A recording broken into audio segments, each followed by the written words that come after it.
I call the meeting to order, meeting number 14 for the Standing Committee on Citizenship and Immigration, today on February 1st to order.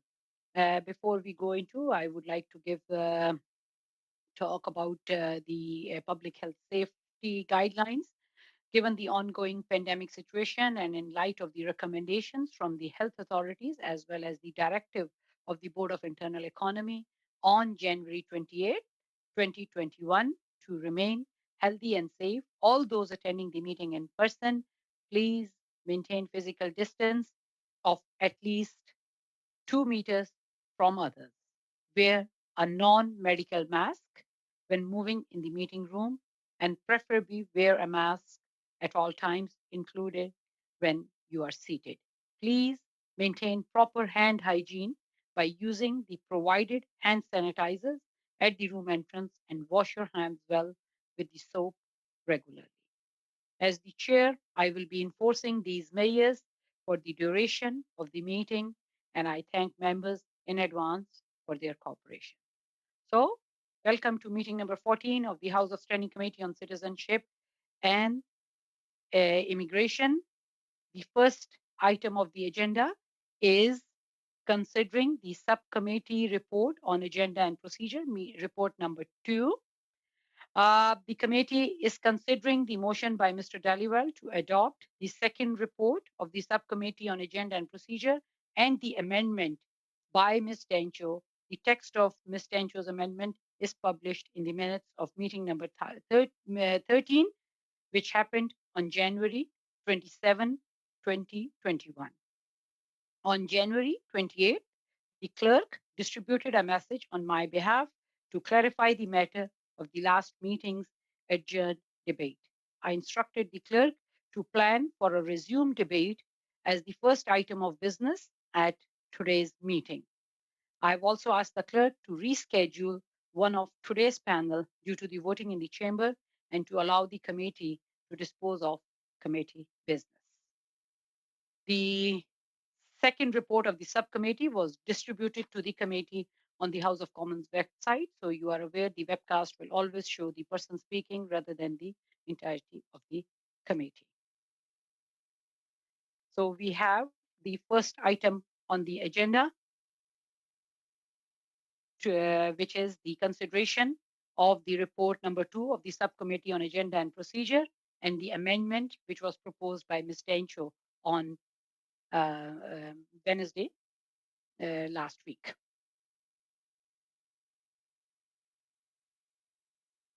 Ms. Dencho. Thank you, Madam Chair. I did notice that the raised hand function isn't available. I don't know if anyone else has this problem, but I was going to raise my hand with the little function. But so I'm not sure if that's everyone's affected, but I know some conservatives don't have it either. Yes, I don't see it at Madam my... Chair, no, it wasn't working this morning either. I was on the Okay. other committee. So it, Yeah, it didn't work this morning. I will ask them, Mr. Clerk, to look into it. You can raise hand, and I Okay. will, and the clerk will try to keep a list. Hadi Putra. Sorry for that inconvenience. Perfect. Hello, Mr. Dhaliwal, if you can please mute yourself. Yes, Ms. Dencho, floor is yours. Okay, thank you, Madam Chair. Following several very productive conversations with members from all parties on the committee, I think we'll have agreement for the following. I would ask the committee for unanimous consent to withdraw my original amendment, and should we receive that unanimous consent, I have a new motion to put forward that I hope will be amenable to the committee and was amenable to the members that we spoke with over the last couple of days. So. Do I have the unanimous consent to remove the amendment proposed by Ms. Dencho? Okay, all in favor? Good. Yes, it is adopted. Okay. Thank you, Madam Chair. I'd like to put forward the following amendment. That the report of the subcommittee be amended in paragraph 1 by replacing the words "and invite witnesses to appear for 3 hours" with the words "invite witnesses to appear for 5 hours" and "invite the minister to appear for 1 hour and apply this testimony to the special immigration measures for Hong Kong and LMIA studies," and that relevant witness testimony from the CACN, the Canada-China Committee, in the 43rd Parliament be used as evidence for the CIMM special immigration measures for the Hong Kong study, draft report. Hope that makes sense. Ms. Dencho has proposed an amendment to the report number 2 of the subcommittee on agenda and procedure. Any debate? Yes, Ms. Martinez Farada, and then Ms. Kwan. Ms. Martinez Farada. Yes, thank you, Madam Chair. I just wanted to thank my colleague and the distinguished members of the opposition for the useful conversation we have, and we will be supporting Ms. Dancho's motion. Thank you. Ms. Kwan. Thanks very much, Madam Chair. I will also be supporting the motion with the amendment. I also just want to note for clarity for our committee that it is the intention of the committee that that whenever we have committee businesses, that it does not take away from those hours of the witnesses' presentation. And so in the case of today, for example, our committee meeting is going to be reduced by 1 hour. The second panel will not be appearing before us. And so that does not then eliminate that panel of speakers and that 1 hour of committee business that would be made up in a future meeting. So I just want to make sure that that is understood, Madam Chair. Thank you, Ms. Kwan. And yes, I would clarify that because of the vote, we were starting the meeting late today. And because there are more meetings happening after our meeting at which ends at 5:30, so we don't have the services available on Mondays, especially after 5:30. So it's a hard stop at 5:30. So that's why I asked Mr. Clerk to, because we had this committee business and then one panel was possible. So that second panel, which is not happening today, which was earlier scheduled to happen from 3:30 to 4:30, will be scheduled in the next meeting. So that doesn't take out the time out of this panel is not cancelled. It will be rescheduled on the next meeting. I hope it clarifies, Ms. Kwan, your question. Thank you. And it doesn't reduce the number of overall witness panels for this study.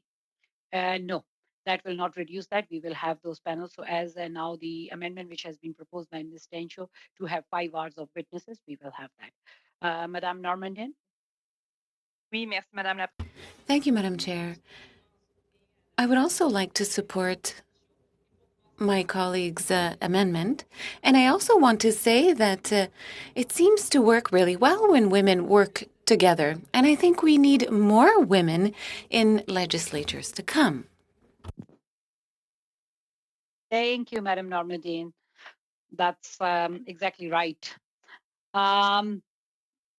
Okay, so there seems to be consensus on the amendment which has been proposed by Ms. Tencho. So all those in favor of the amendment as proposed by Ms. Tencho.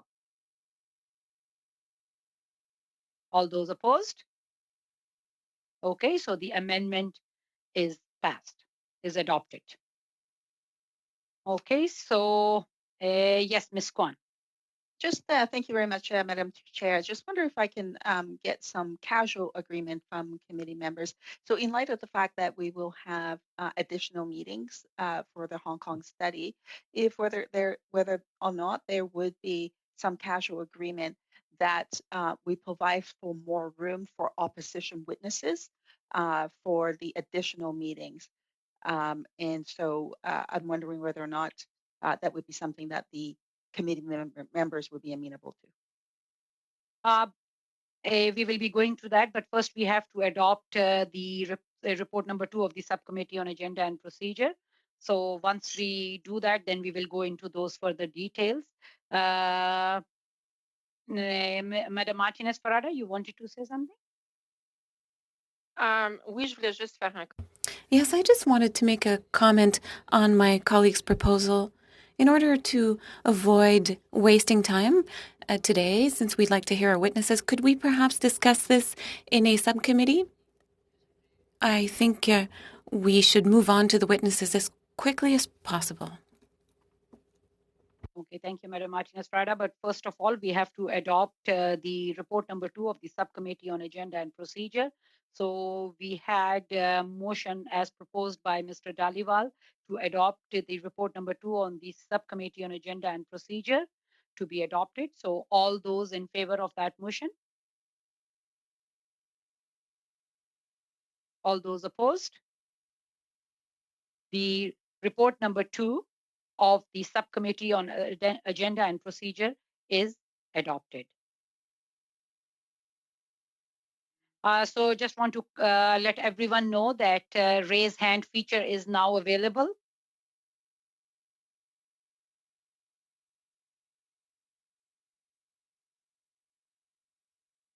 So if you want to use that, you can use that feature.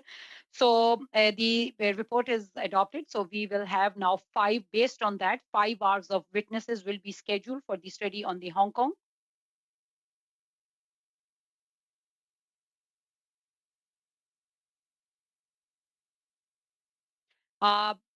We will have 5 hours. So today we will have one panel, which was scheduled to happen from 4:30 to 5:30, and I will discuss with the clerk to arrange based on the amendment passed today. I will work with the clerk to work on the calendar, which will be circulated to all the members. In regards to the witness list, I will ask Mr. Clerk to please let everyone know that how many additional witnesses list can be submitted and what is the breakdown of those witnesses. So earlier we were scheduled to have 3 hours of witnesses. Now we have added 2 more hours for the witnesses. So that means 6 new witnesses will be added to the list. So I will pass it on to the clerk to please inform the members when would you like to have the list of the witnesses and what would be the breakdown of that? Thank you, Madam Chair. With 6 additional witnesses, the breakdown is a little bit difficult because of the small number. Ordinarily, the Liberal Party gets 50% of the witnesses, the Bloc and the NDP each get 10%, and the Conservative Party gets 30%.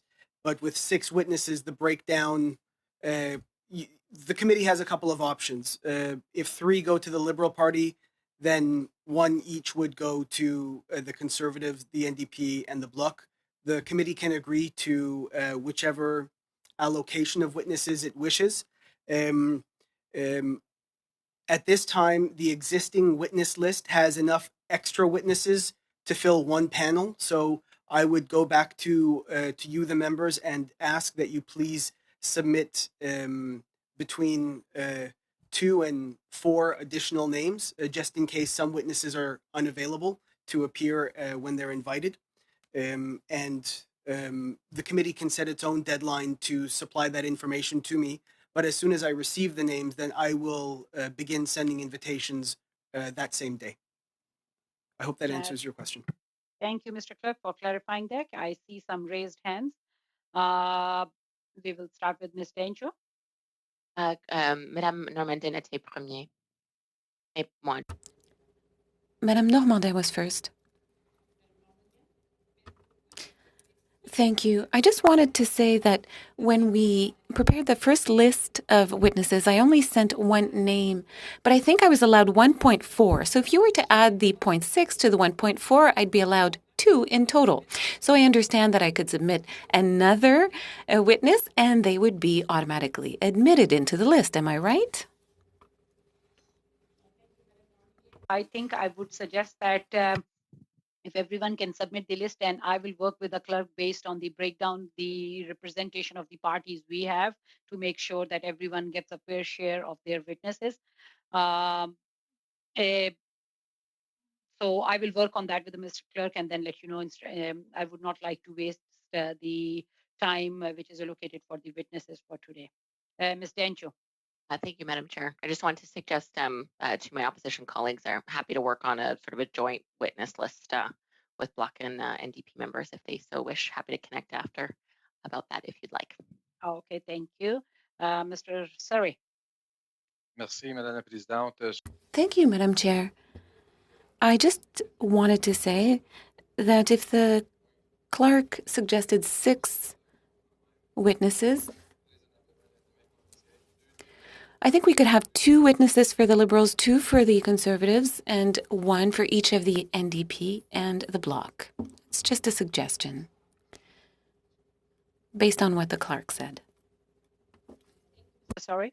So what I would propose after listening to everyone is that please, based on what the clerk said, send in the names and then we can work together to make sure that everyone has the representation, which is based on the number of the seats we have.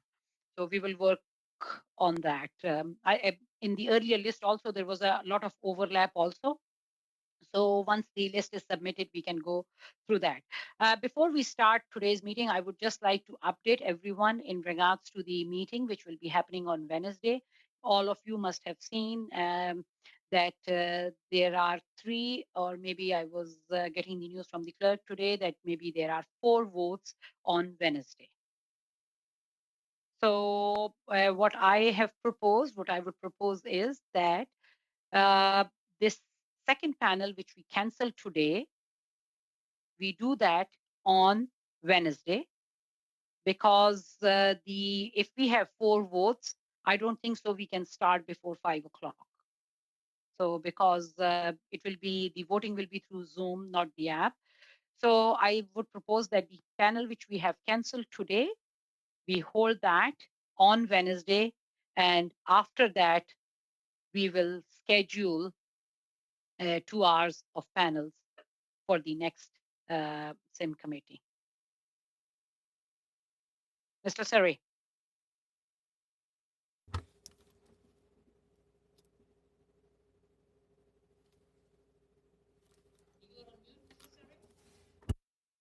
Merci, Madame. Thank you, Madam Chair. I think there may be 5 votes on Wednesday. That being the case, with the current layout, I don't believe we'll be able to have much of a meeting Wednesday. I just thought I should mention it to the members. Thank you, Mr. Sari, for updating me that there are 5 votes. So yeah, I think it can take us to 5 hours of voting after 3 o'clock. So that might be too late. So we will. I will work with the clerk to determine once we have the confirmation of the number of the votes. So accordingly, I will work with the clerk and inform everyone in time, like what will be the plan for Wednesday's meeting. Okay.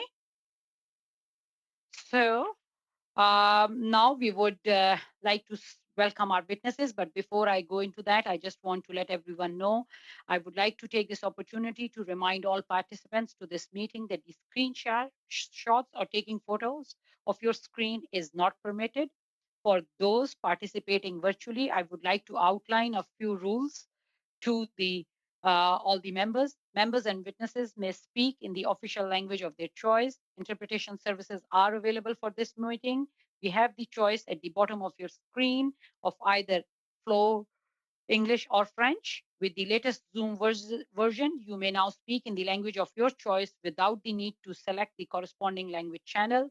You will also notice that the platform's raise hand feature is now in a more easily accessed location on the main toolbar should you wish to speak or alert the chair. For members participating in person, proceed as you usually would when the whole committee is meeting in person or in a committee room. Before speaking, please wait until I recognize you by name.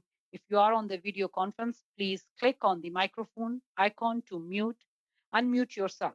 Those in the room, your microphone will be controlled as normal by the proceedings and the verification officer. A reminder that all comments by members and witnesses should be addressed through the chair. When you are not speaking, your microphone should be on the mute. With regard to speaking list, the committee clerk and I will do the best we can to maintain consolidated order of speaking for all members, whether they are participating virtually or in person. So with that, I would like to welcome our panel, the witnesses for today's meeting. Today, we have 3 witnesses. We have Sherry Wong, Executive Director of Alliance Canada Hong Kong. The second witness is Brian Wong, Reverend from Mustard Seeds Hong Kong Concern Group. And as an individual, we have Dominic Tsai, Pastor. So with that, we will start with our first witness.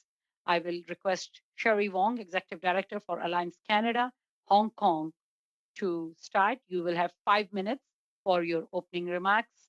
Welcome, everyone. Thanks a lot for appearing before the Standing Committee on Citizenship and Immigration today. So I would welcome all the witnesses and request Mr. Wong to please start. You have 5 minutes for your opening remarks. Bonjour, my name is Sherry Wong. I want to extend my thanks for the opportunity to appear before the committee today. I follow this committee's work closely, and witnesses before me have spoke about the immigration measures that only appeal to a small group of post-secondary graduates from Hong Kong or international students in Canada. I share similar concerns over the narrow reach of the new policies. Canada's approach to Hong Kong's ongoing crisis fails to consider the realities of everyday people of Hong Kong. The National Security Bureau has been carrying out systematic surveillance and clandestine operations, including plainclothes officers at airports, loitering inside of international terminals and boarding areas. We have friends whose travel documents are confiscated, teammates monitored and scared for their lives, and fellow activists who are arrested before they could leave. The Hong Kong government is even looking at legislation to impose exit bans and further suppress the freedom of movement. This is not a conventional humanitarian crisis, so conventional solutions are not effective for those who need our help. Last week, IRCC suggested that Hong Kongers can apply through existing programs like family reunification, express entry, and UNHCR. These programs may appeal to the middle upper class migrants, but are not accessible for most Hong Kongers. Most Hong Kongers do not qualify for travel exemptions under the current border restrictions, and many activists cannot leave as their travel documents are confiscated and exit visas denied. For immigration programs that rely on point system, our team assessed various profiles of well-known activists. None would have high enough score to be successful under the recent draws based on their socioeconomic status, age, or professional history. Most programs request a police check and biometric data, but the Hong Kong police force has carried out arbitrary mass arrests and many has a criminal record.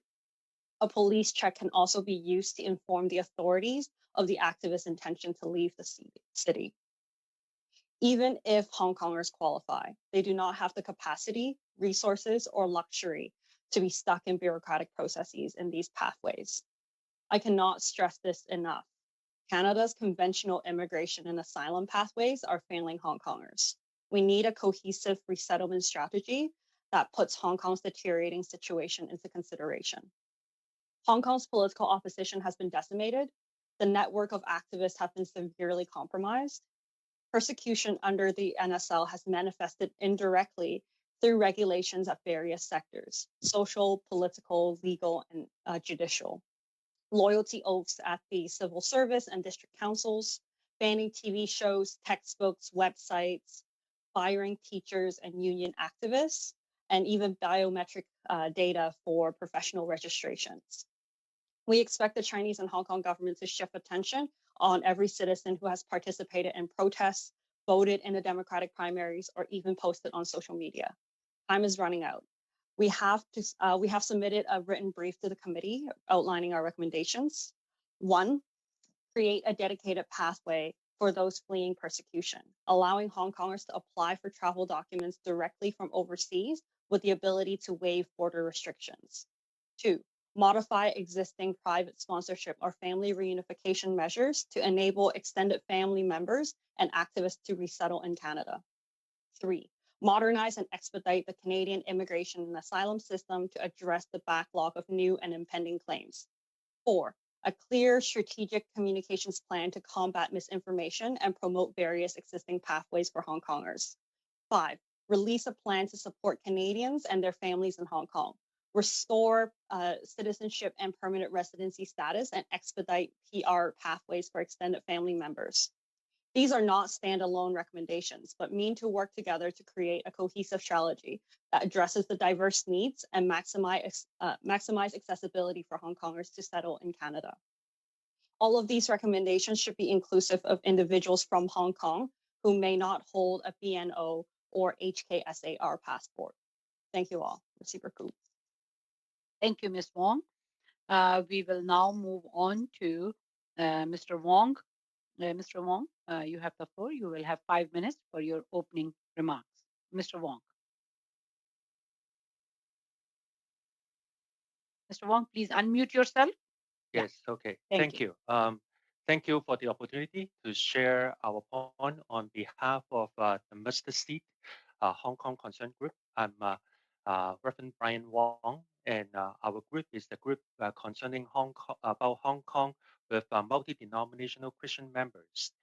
I would like to comment on the Canadian government's new immigration measures in response to the deterioration of human rights in Hong Kong under national security law.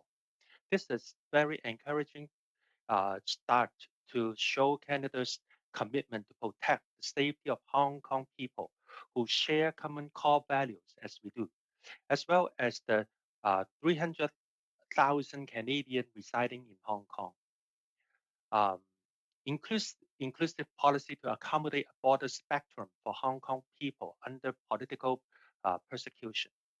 Given the unprecedented mass arrest of pro-democracy activists from all fronts since the imposition of the national security law and the diversity of Hong Kong participants in the pro-democracy movement in terms of age group, professional, and educational backgrounds.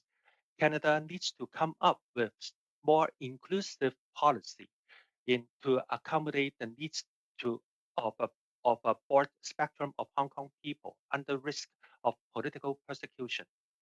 Our core objective is to save lives of Hong Kong people based on the level of their risk of political persecution, not just on age, educational, professional backgrounds, or social economic status of the applicants. Immigration measures should apply to prioritize categories in accordance with the level of the political persecution. 1. Top prioritized categories should include high-risk activists with passport being confiscated and Canadian residents or citizens who have been forced to surrender their Canadian status when they ran for office in the Legislative Council and District Board Council. Apart from the pro-democracy activists, it looks like certain sectors have been targets of crackdown by the Hong Kong SAR government. That includes social workers, journalists, teachers, medical workers, and pastors.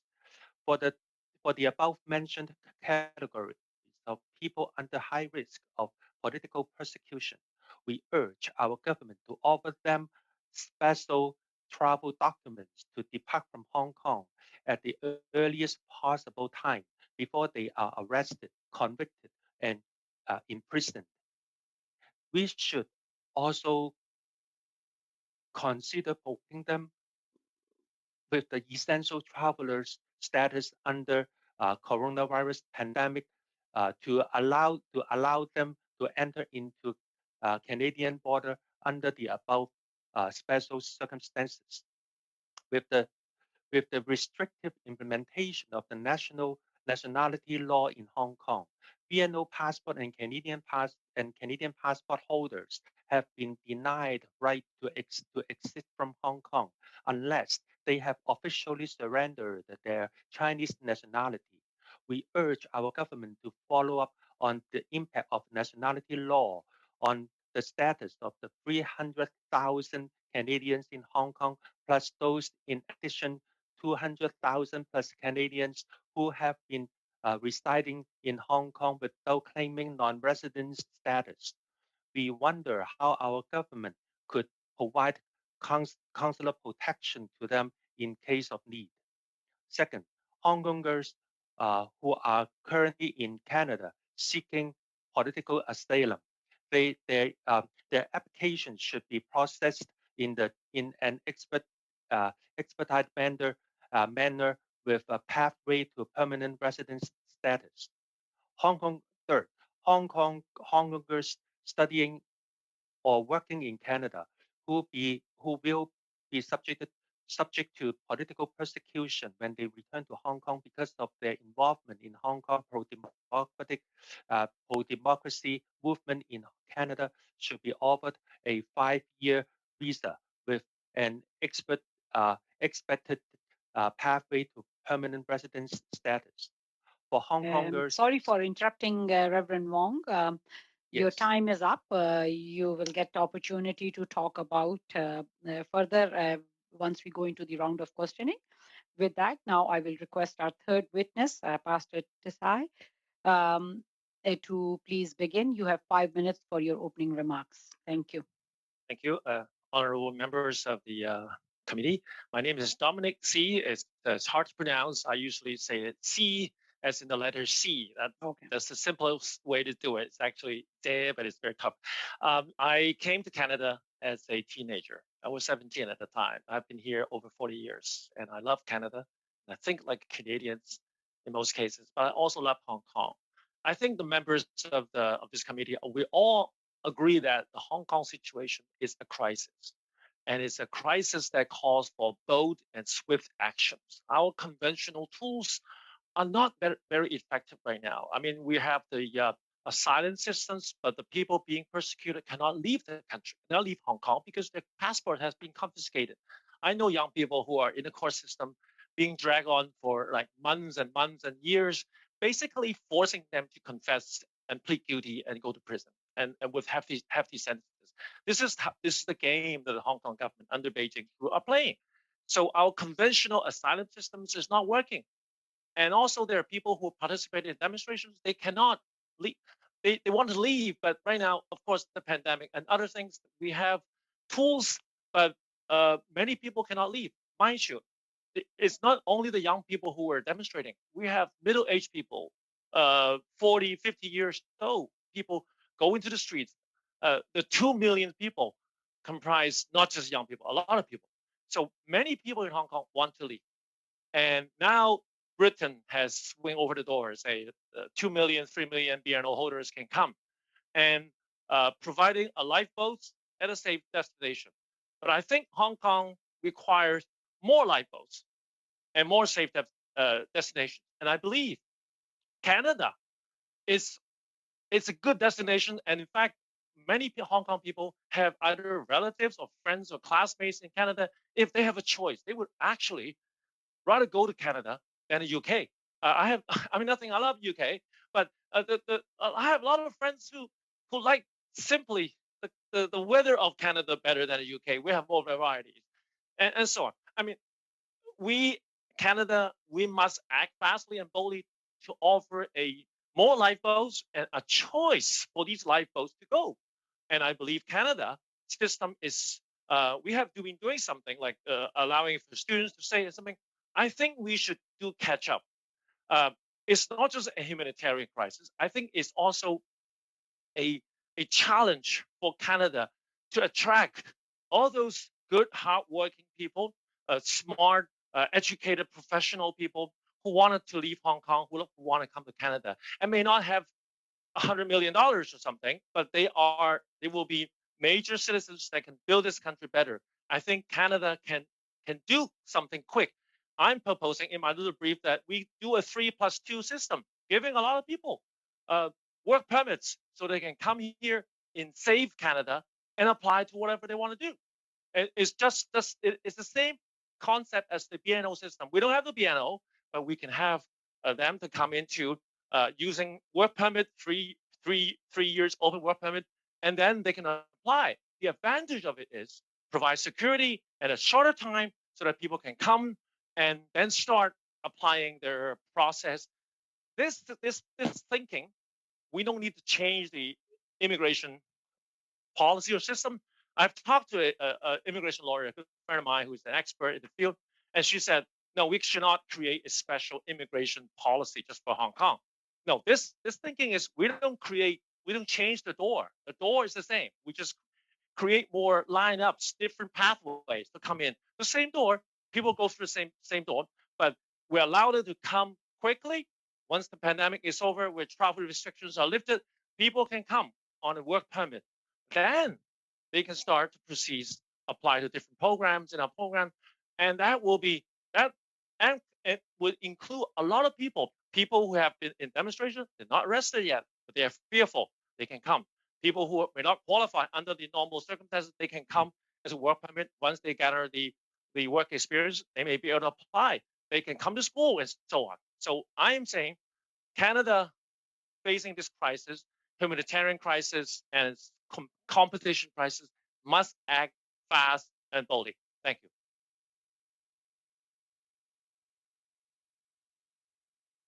Thank you, Pastor C. Thanks for your opening remarks. Now we will move on to our first round of questioning, and we will start with Ms. Tencho. Ms. Tencho, you will have 6 minutes for your round of questioning. You can please begin. Thank you, Madam Chair, and thank you to the witnesses for being here today.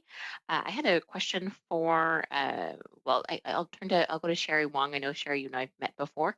I wanted to ask about your perspective on the recent developments that we've learned that the Hong Kong government is looking to enforce it's sort of decades-old law that denies dual citizenship. We learned in the Globe and Mail on Saturday from Steve Chase that Ottawa has learned that a Hong Kong resident who had a Canadian passport was imprisoned, and he was asked to sort of choose whether he was Chinese or Canadian citizen, and that of course impacts his consular access and things like that. So just wondering if you have what you've heard on the ground, and are people concerned about this, and what kind of impacts do you think it will have should the Hong Kong authorities begin enforcing this their old law? This tactic has been used by the Chinese government in China to deny consular access to activists or sensitive prisoners. So it is no surprise for Hong Kong to see this type of threat. I think from what I know, the process to officially renouncing one's citizenship is quite complex and requires an individual to personally visit the consulate to hand in a form. So I think formally we don't really have to worry, because if an individual is going into a Canadian consulate, there's a certain level of free will there. But I think the Canadian government needs to take action to advocate for dual citizens, and also maybe consider putting out public announcements about how an individual must go about to renounce their citizenship if there is any information relating to individuals who are under duress requesting to renounce their citizenship. But in general, I think this is a rising concern, and Canada needs to keep a close eye on the issue. Oh, I appreciate that. And last week at the committee, we had a chance to question immigration officials. And as you know, I think the minister had announced the original Hong Kong sort of policy support from Canada on November 12th. And then on the November 16th, we were able to question officials at the Canada-China Committee. And it was there that we confirmed with immigration officials that the open work permit, that would be sort of launched by the end of 2020. And then last week, the officials admitted to us that that in fact did not happen. So is this being communicated to folks in Hong Kong, or are they anticipating that these things are being launched and they're not, or what has been the reaction so far? We have been getting a lot of questions from Hong Kongers asking about the program and when it will be launched. I personally am not sure of the timeline, but I think there's a huge issue with understaffing at the IRCC. So I would like to see the Canadian government put in a bit more staff members, whether it is on delivering the new measure for Hong Kongers or on the asylum or immigration pathways. Absolutely. Seems to be an ongoing problem with all immigration streams, but it was just disappointing to hear, given I felt that they announced sort of a very limited scope for the policies for Hong Kong, and then failed to actually launch them when they, or this one in particular, this open work permit, when they promised to do so. Another question I had was regarding your 5 proposals. The second one regarding family reunification, extended family members. And now the Minister and immigration officials in the fall indicated that the grandparents and parents lottery, of course, Hong Kong parents to those residing in Canada could apply. When we asked how many Hong Kong grandparents and parents had been successful applicants, they didn't have an answer just yet. So I'm just wondering if you felt that grandparents and parents lottery was sufficient for family reunification for those residing in Hong Kong, those parents and grandparents. It is a necessary measure, but it's insufficient. It only gets them into Canada for 90 days, which is really not that much. And I think we also need to look beyond the Western definition of family members.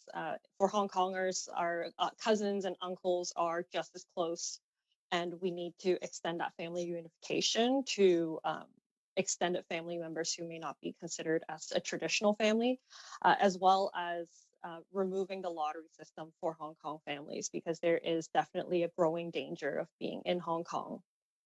I appreciate that. And I was intrigued by your 5th one. It talked about, and you've mentioned this a little bit in your remarks throughout, about better communication from the Canadian government. Where should they be communicating this message so that Hong Kong Canadians, both at home and in Hong Kong, are receiving proper updates from the government of Canada? Where should they be looking for that? I know many rely currently on the IRCC website, which is only available in English and French. For Hong Kongers, while many of us learned English growing up, it's definitely not our first language. I think many Hong Kongers would appreciate it if we can have a Cantonese-focused language communication on the website, as well as I know the consulate does a lot of the promotional work. So if there's a different language access, that would be a huge help. Yeah, I think that's a great idea, given the audience that those pathways and announcements are supposed to provide. I think that's something that I hope ends up in the report and that the minister hears, and I think would be a fairly easy change to make, given we have many excellent officials in the immigration department. So I think that would make sense given the audience. So I appreciate that, and I believe that's all my time, Madam Chair, and thank you, Ms. Wong, for your comments. Thank you, Ms. Denshaw. We will now move on to Madam Martinez-Farada. Madam Martinez-Farada, you have 6 minutes for your round of questioning. Yes, thank you, Madam Chair. And thank you, witnesses, for being here, all 3 of you. My question is for either one of you. Could you give us a bit more context of what the situation was in Hong Kong before the latest measures were announced? Can you also tell us, you spoke to us about various programs and how current programs could be enlarged or simplified to allow more people to immigrate to Canada. So more specifically, what measures should be enacted by Canada to simplify the process or broaden its scope to make it easier for people from Hong Kong to come to Canada?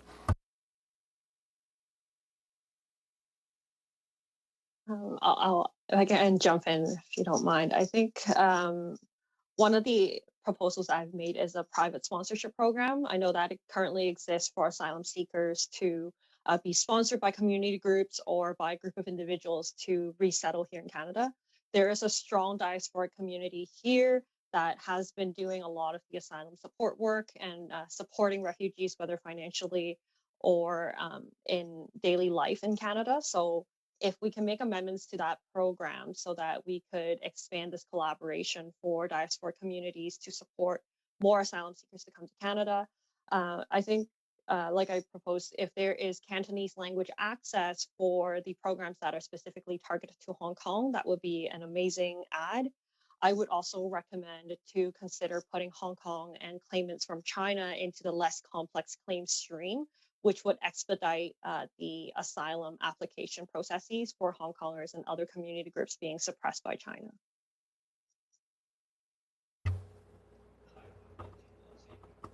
Regarding the context of the situation, I think that the watershed time is last July, where the national security law is draconian law that me being, I have Hong Kong citizenship.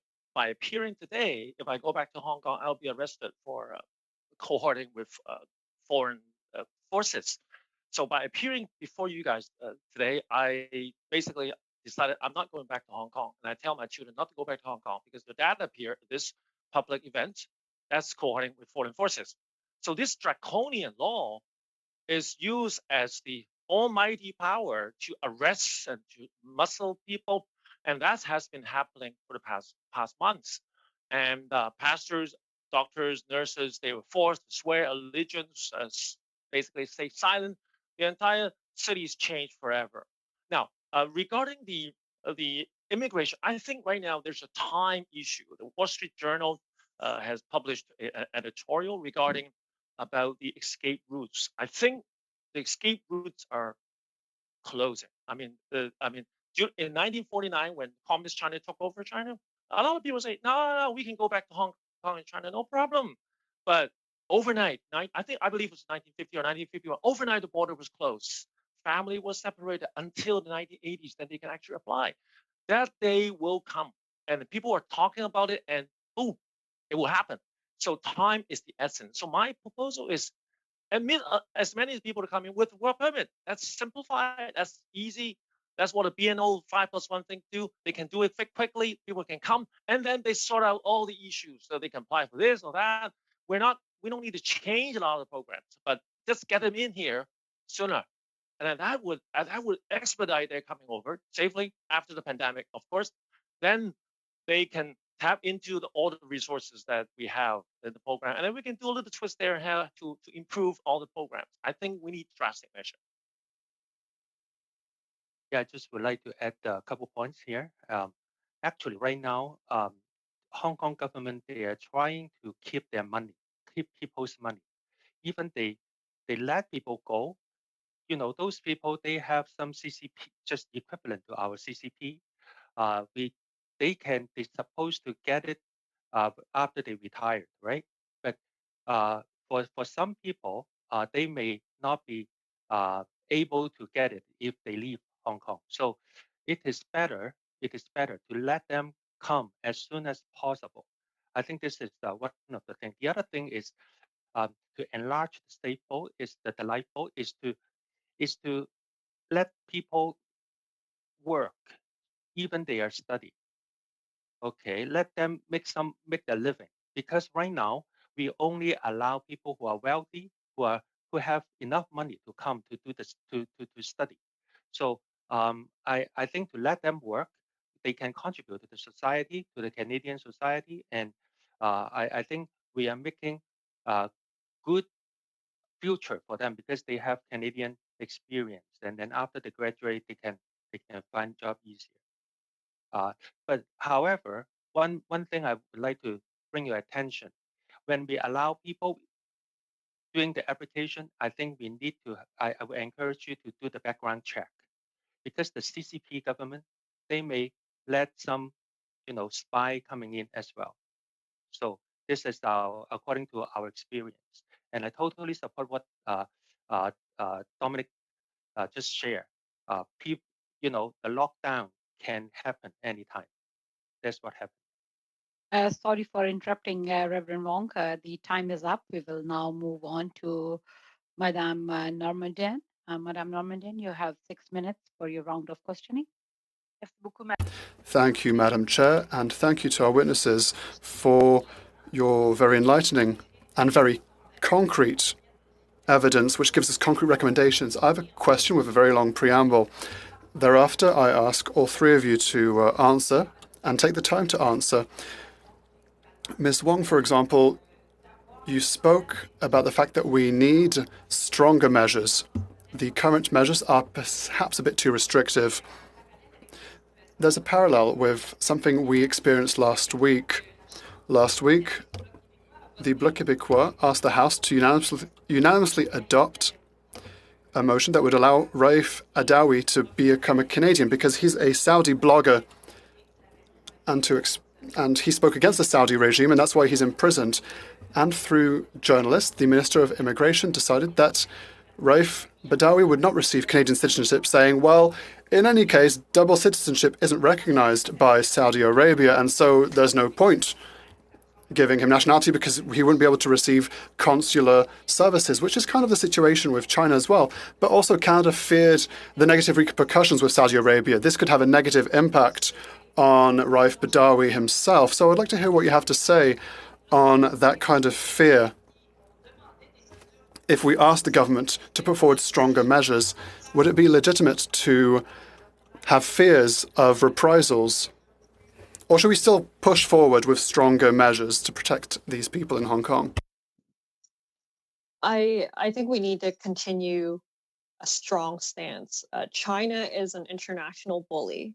They aren't retaliating against Canada for what Canada is doing, but they are actively going after every liberal democratic country on this planet to challenge us, to challenge our standard and whether or not we would stand up for human rights. We need to be prepared to accept some of the costs that we will incur from standing up to China, but Canada is not alone on this international stage. We have allies across the Five Eyes in democratic allies that we have, and we can stand together and accept some of these consequences. We see the UK has already braved it. Australia and New Zealand are coming up with new measures. So we are not alone, and I think we can continue to take a strong stance. Pastor Tsay?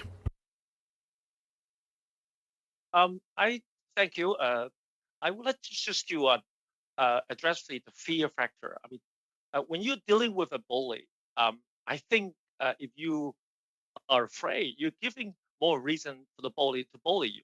But if you stand firm, rather than retaliate, stand firm, the bully knows that there's a limit to his bullying, then he will back off. I think the Chinese government, being a bully, they know the logic.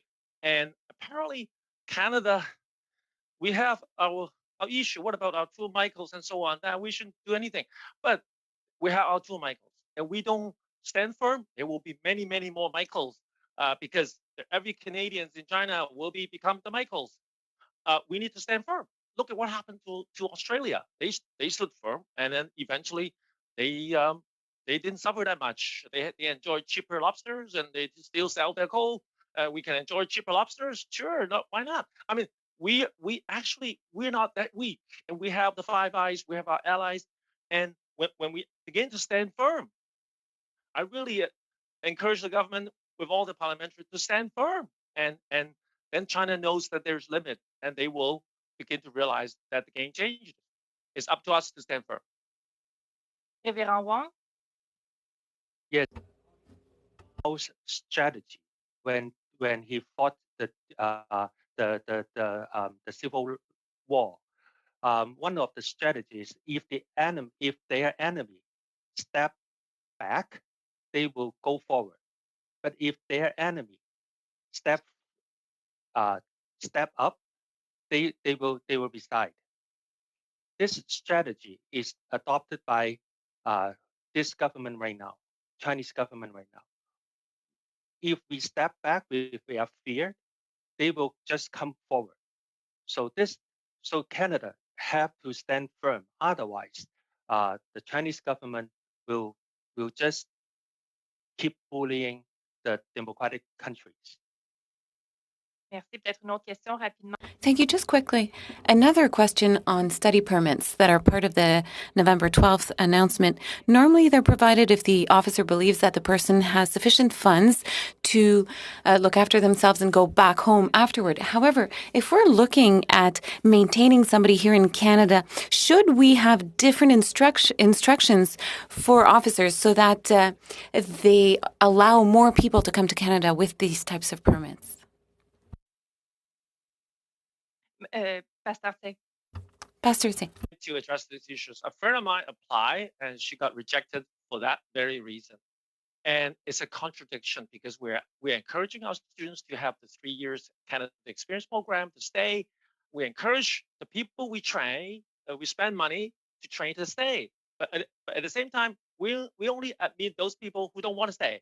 You know what I'm saying? This is a contradiction. I think I'm with the member. I mean, Ms. Normandy, that we should give them, we should modernize our instruction to the officials. The study permit is not a thing. The study thing is not something that you. Sorry for interrupting, All right. Pastor Sorry. C. The time is up. We will now Okay. have to move to the next speaker.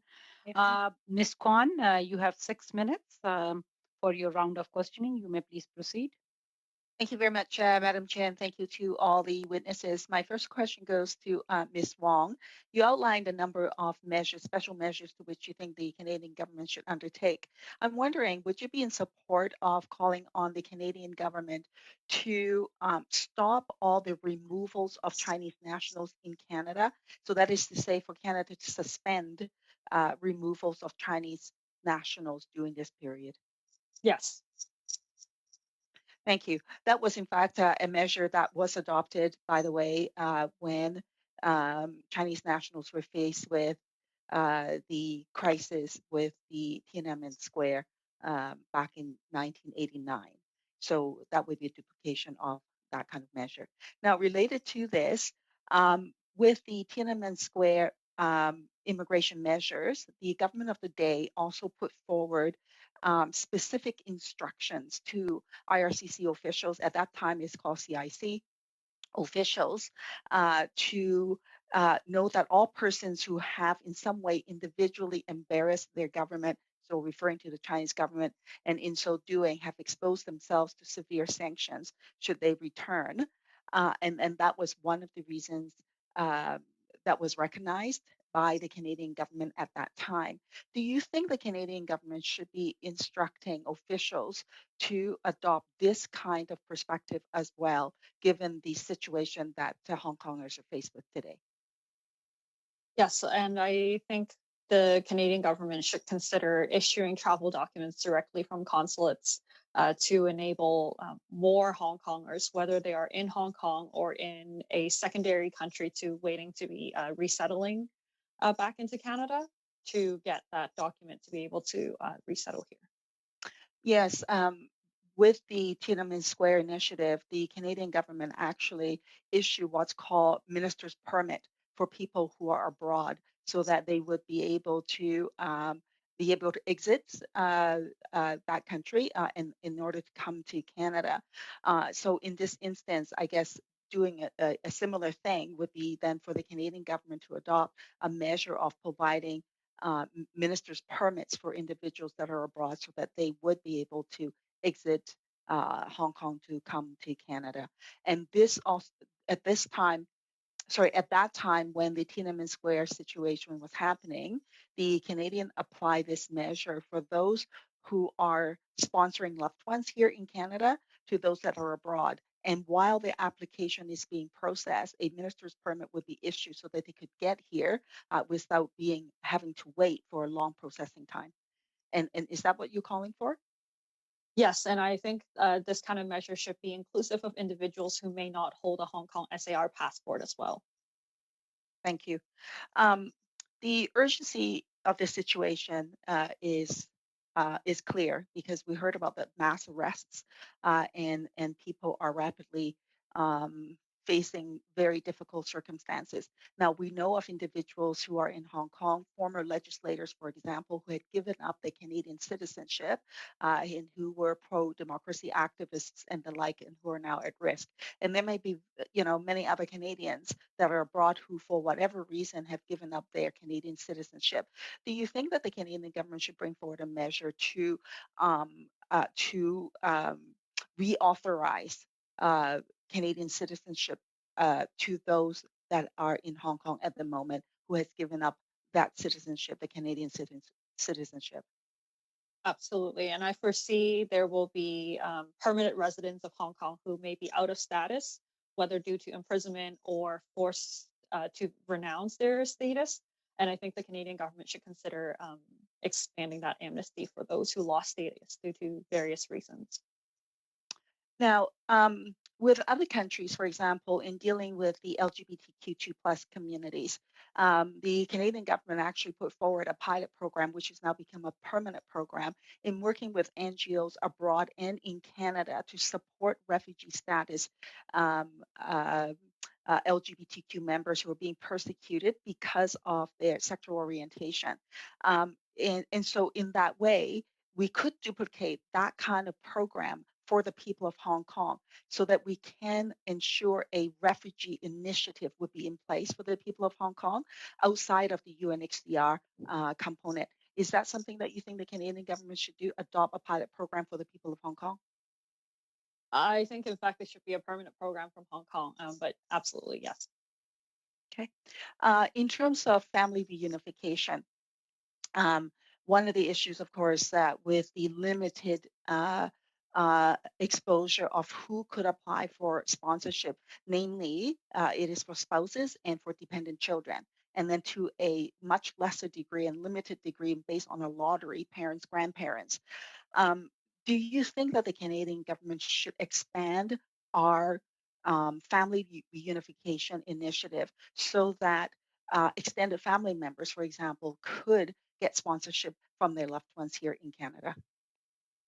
Absolutely. And I think there should be an expedited process in waiving the lottery and point system to enable loved ones to be able to reach Canada immediately. We know those Canadians who are in Hong Kong, a lot of them are hesitant to leave because they don't want to leave their family members behind.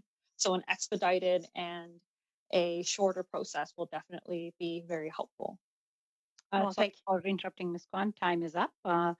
With that, now we will move to our second round of questioning. Ms. Tencho, you have 5 minutes for your round of questioning. You can please begin. Thank you, Madam Chair. And I really appreciated that last round of questions. I thought there were some excellent responses, particularly to my colleague, Madame Normandin. Her question, I think, was very good one in the sense of if Canada is stronger, should we be fearing for the safety of Hong Kong Canadians and the like? And I think that's a very good question. And the Conservative Party here has always, for the last number of months that this has been escalating, has said that we need to be stronger, that we need to stand up very firmly with our allies to stand up to the bully that is China. We have been disappointed with the Liberal government's response to date and continue to push for that.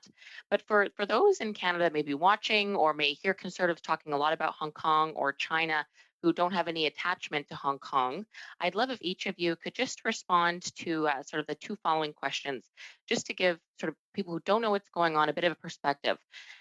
So why should Canadians who don't have these connections care about what's happening to Hong Kong? I know that's a very obvious question, but if you could just give me your frank response, that'd be great. And on the second part, why should Canada sort of, to Ms. Normandin's question, kind of stick its neck out a little bit to help Hong Kong? And I think you answered this quite well last time, but if you can just sort of further reiterate your thoughts, I would really appreciate the perspective from each of you. So perhaps we could start with Ms. Wong. Yeah, absolutely. Hong Kong and Canada has always had a very close relationship. Canada is one of the few nations that defended Hong Kong against the Japanese invasion. So there is a very long history there, as well as Canada is one of the signatories to the Sino-British Joint Declaration, the international agreement that has outlined the one country, two system, Hong Kong's autonomy, and etc. So I think Canada has a responsibility that is beyond the people, but to this agreement that we witness this agreement between the UK and Chinese government that Hong Kong will remain autonomous for 50 years. That has very quickly been breached. And for Canadians at home, I know all of us hold democracy and human rights as core values as being Canadians. So I think it's not a huge reach to ask Canadians to support Hong Kongers who are facing immense political and state violence. Well said. Thank you. Mr. C or Mr. Wong, whoever would like to go first. We have a few minutes left. Okay. Hong Kong is an international city, and in these days we are in a global age. Every countries, they are affecting each other, and we need to support Hong Kong because Hong Kongers, they hold up to the democratic values as we do. So if we let the totalitarian government to influence the world more, the democratic countries will be weaker. So we need to help Hong Kongers to come. Secondly, we have 300,000 Canadians living in Hong Kong. Mhm. We should care, don't we? Yeah, I agree. just leave the points to Reverend C. Well said. Well All right, said, sir. thank you. Thank you. I think I would like to address that Hong Kong is unique. It's the modern day Berlin. It's the front where liberal democratic values versus the totalitarian regime, the China system, the China way. There's a class of civilization between the totalitarian wave and the liberal democracy that Canada holds dear. And this is the battleground. And we are Berliners, as JFK was saying. And then I saying we are Hong Konger. Not that we have connection to Hong Kong, but we cherish the same values. We cannot let Hong Kong fall. We cannot let them down. As Canadian, I'm speaking as a Canadian. I think we should do so. And another thing is, is it worth it? Well, who are these people? But hey, this is something bigger at play. If Hong Kong falls, then the dominant effect, then we may not have the Canada. We're a small country, and then if the bully keep bullying others, then we may not have the same Canada we have right now. This is a battlefront. We are Berliner. Thank you. I appreciate your responses very much, and I took them to heart, and I 100% could not agree more that there's 300,000 Canadians there. We need to care about this, and I really appreciate your earlier comments and the former questions about really standing firm up to a bully, or else that bully will keep advancing. And I think the point is very well made to say that if Hong Kong falls, as many of you remarked, that there will be someone next, and that this totalitarian regime will continue to encroach on democratic freedoms Sorry around the for country. interrupting, So Ms. thank you for your Gentry. responses. I very much appreciate Your it. time is up. Thank you, Chair. We will now move on to Ms. Dillon. Ms. Dillon, you have 5 minutes for your round of questioning. You can please proceed. Thank you, Madam Chair, and thank you to all the witnesses for being here today. I'm gonna ask the question of anyone who wants to answer, any of the witnesses. So as we all know, COVID-19 has impacted the level of difficulty that the department encounters when dealing with immigration cases. And although the state of operations at IRCC has changed drastically since the beginning of the pandemic, shifts to remote work coupled with system modernization have increased departmental capacity from 38% to 90%. This heightened capacity will allow the government to address processing of new streams adequately. Um, can you please tell us if this is a widespread fear amongst would-be applicants in Hong Kong that IRCC will have trouble processing their claims? And if so, how do you consider that we should address this? Thank you. Maybe I can start. I think many Hong Kongers are familiar with long-winded bureaucratic processes. However, when it comes to the issue with immigration and asylum and leaving a place of violence, that urgency is a lot more clear. In our recommendations, we recommend the IRCC to maintain a higher level of staff even during low periods to compensate for the potential influx of individuals and applicants after COVID restrictions have lifted. I would suggest as we know, the infection of the COVID in Hong Kong or in Taiwan is very comparatively, relatively, is much lower than in Canada in terms of the rate. And I think we still need to have a safe border. So when people come in, just keep them 21 days, just separate them to live in their own house or in the hotel for 21 days, or even do a test for them when they arrive Canada. So I don't think this cannot be done. This is for the safety, the humanitarian way of or understanding. Yeah, I would like to address that. Given reduced staff and reorganizations of work, I think the capacities of the department to process large amounts of people, applicants overseas, I mean, it's not going to be great. So instead of having them wait in line overseas, we can bring it in on some temporary measures and process them here in safety of Canada. That's what I'm proposing.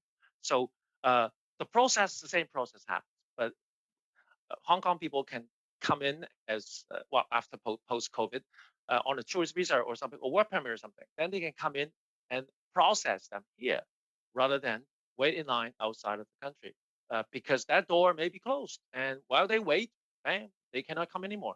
So I think the time is the essence. And I just want to emphasize that we are in short staff, but we are in a competition, racing against time, against the regime, but also racing against other competitors. One of the other five nations want to get the best of the immigrants. I think Canada can do better and streamline the process, bring them in first, process them later. I think that would help us to sort out the bureaucratic problem.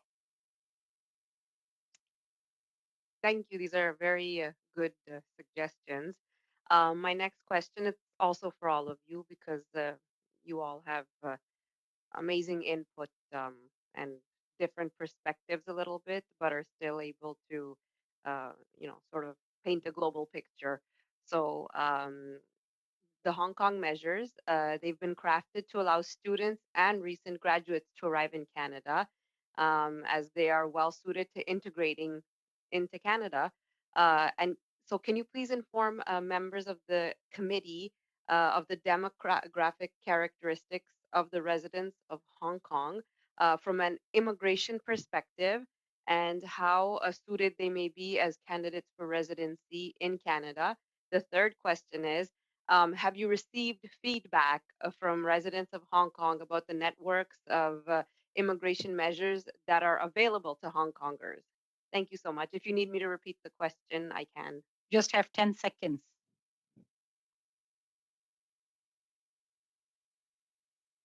I would say we will try our best to raise support to the people who come from the churches or other social activities. Sorry for interrupting, Reverend Wong. Time is up. We will now have to move on to Madame Normandin. Madame Normandin, you have 2.5 minutes for your round of questioning. You can please proceed. Merci beaucoup, Madame la Présidente. Thank you very much, Madam Speaker. I would like to piggyback on the questions on the questions of my colleagues on the fact that Canada should take a stand against China. Well, could that stand could help other people in China? And I'm thinking about the Uyghur community. Would that send a message that would be good for Hong Kong, but also for other population who are in trouble in China right now? In my other written submission, it is a earlier version of our policy recommendation submitted to IRCC in June. It includes to list all applicants from Hong Kong and China and its surrounding regions to less complex claims so that asylum seekers and those who are fleeing state persecution can basically navigate the asylum processes a little quicker and have an expedited process.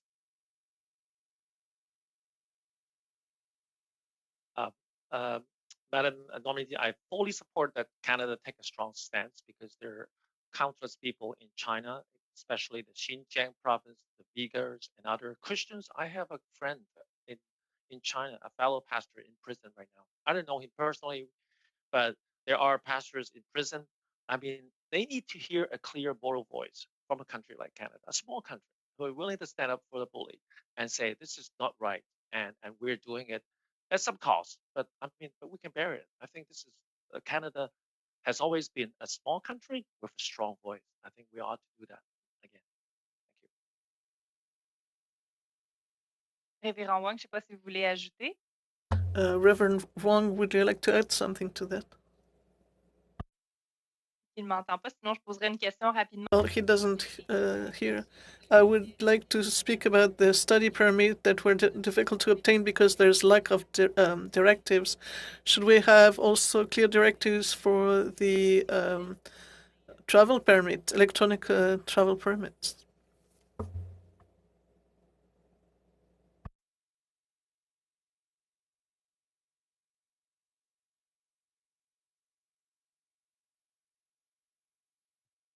Sorry, I don't quite understand about the time is the question. Can you up. read again? Time is up. Maybe okay, Mr. Wong, you were not able to hear the question.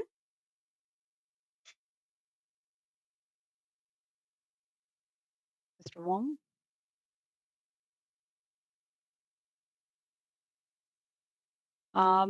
Mr. Clerk, can you have a look? Did we lose connection with Mr. Reverend Wong? Checking now. Madame la Présidente, je sais pas si... Madam Chair, I'm not sure the question was well translated or well heard, but maybe I could ask the question and we could get a quick answer. You can please repeat your question and a quick answer from Mr. Wong. Merci beaucoup. Plutôt, je So earlier I was speaking about the study permit that were difficult to obtain because there were a lack of directives, and then we refuse students because we think they won't go back to home. Should we give clear directives in terms of the electronic travel permits? Because you cannot obtain them if you have a criminal record. But according to the law, you can have a criminal record that's not pertinent in that case for Canada. Answer from Reverend Wong. I think the Canadian government has already made a judgment that for certain criminals or certain crimes that was not involved in 2019 regarding the demonstration or the post democratic movement was not claimed as sorry for interrupting. We will have to end here. Sorry, we're interrupting. We will have to end here. Now we will move on to Ms. Kwan. Ms. Kwan, you have 2.5 minutes for your round of questioning. Thank you, Madam Chair.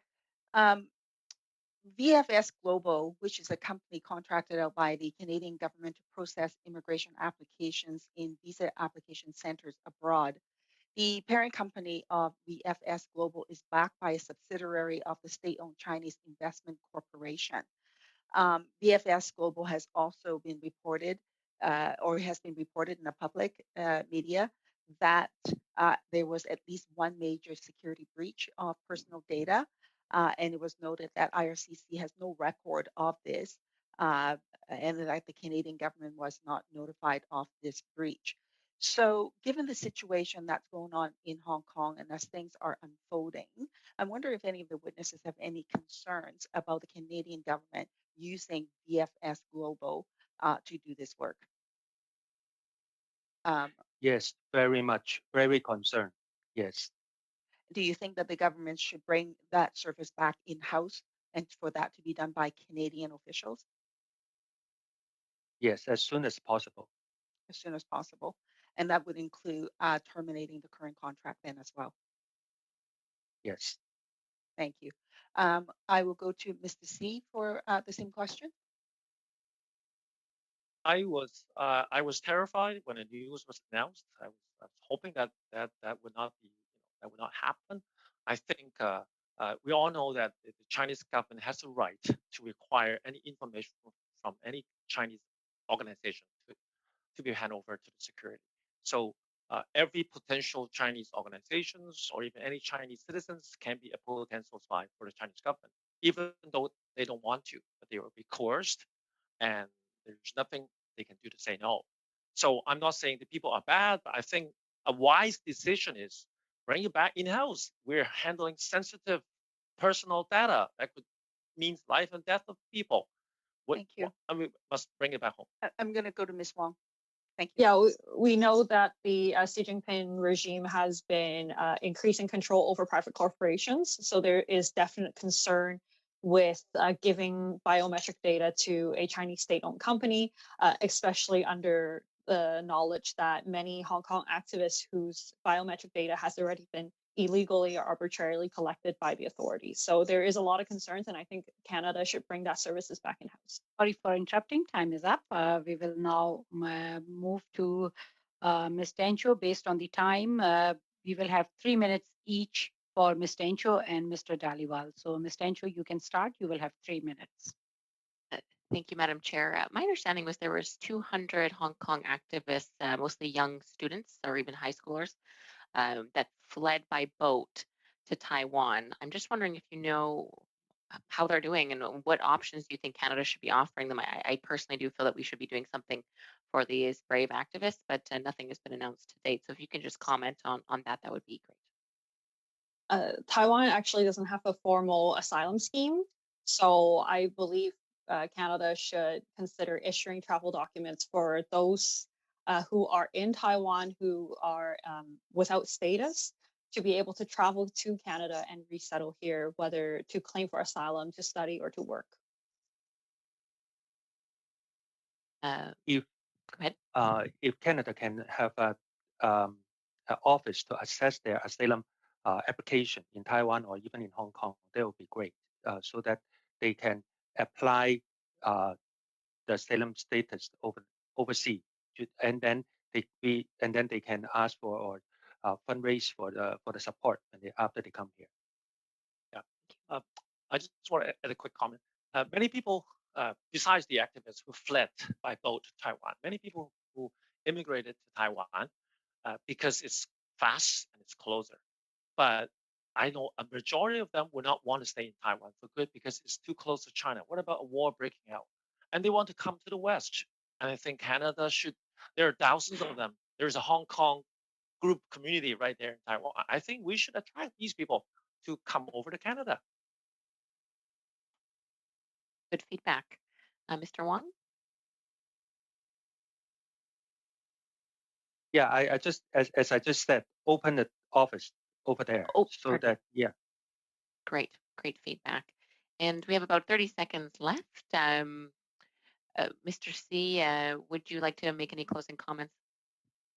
I just want to say a few more things about Taiwan. I think we, even though we do not have diplomatic relationship, I think we have some kind of office in Taiwan, and if we raise that level of operation without changing something, that would enable a lot of work being done through the Taiwan office. There will be more people going to Taiwan, and the people who go to Taiwan are safe because Taiwan check the backgrounds very stringently, so we can have using Taiwan as an intake for non-criminals, people who are good to come to Canada. That's a possibility. I think the government should consider that. Thank you. Thank you. Okay. We will now move on to Mr. Dhaliwal. We will end this round of questioning with 3 minutes of questioning from Mr. Dhaliwal. Mr. Dhaliwal, you can please start. You will have 3 minutes for your round of questioning. Thank you, Madam Chair. Madam Chair, earlier, Madam Dan asked a question about parents and grandparents, those 10,000 applications. Madam Chair, I just want to tell the witnesses that there are 30,000 more applications that is going to be taken this year, actually, 2021. Highest ever since 2006, both under conservative government and under liberal. So this is the highest number of applications that this minister and this parliament will take. Do you think these 30,000 applications will help people from Hong Kong as well? Absolutely, yes. And anyone else? I guess answer is yes. Okay. So you fellows mentioned there is 300,000 Canadians living in Hong Kong. Do you have the number of them working for Canadian companies? And do you have those numbers? Not from me. I don't have that number. I believe that may be something GAC or IRCC would have. How many of those 300,000 Canadians that are there are willing to come back? I think if there are measures to enable Canadians to bring their extended families members with them back to Canada, there will be a lot more who are seeking to come back. But at the moment, most people that I know who are Canadian and in Hong Kong do not want to leave their family or spouses behind. And what are some of the other measures, the temporary measures that we should take when it comes to immediate family? I mean, I understand in our culture as well, immediate family comes cousins, nephews, aunts, but things when we look at the immediate family definition of by the IRCC, what other steps the government can take besides taking these 30,000 applications to open up that will help? If their family members are able to go through an expedited pathway to obtain PR status, meaning they're able to work and study here in Canada, I think that would be an improvement to what the measure exists right now. And how about the number of students? Do you see a number of students escalated in the last little while since this problem arose in Hong Kong? A quick 20-second answer. International studies is very expensive here. However, many families are looking into sending their kids here because they're afraid of state violence. Thank you. Let them work here. Thank you. With that, we come towards the end of this meeting. I would take this opportunity to thank all our witnesses for appearing before the committee as we continue our study on the special immigration and refugee measures for the people of Hong Kong. Thanks for your important input. On behalf of all the members, I want to thank you for appearing before the committee today. I would like to thank all the members also for today's great work, and I will update you on the future meeting. Thank you, and the meeting is now adjourned. Thank you very much. Thank you very very much. Thank you.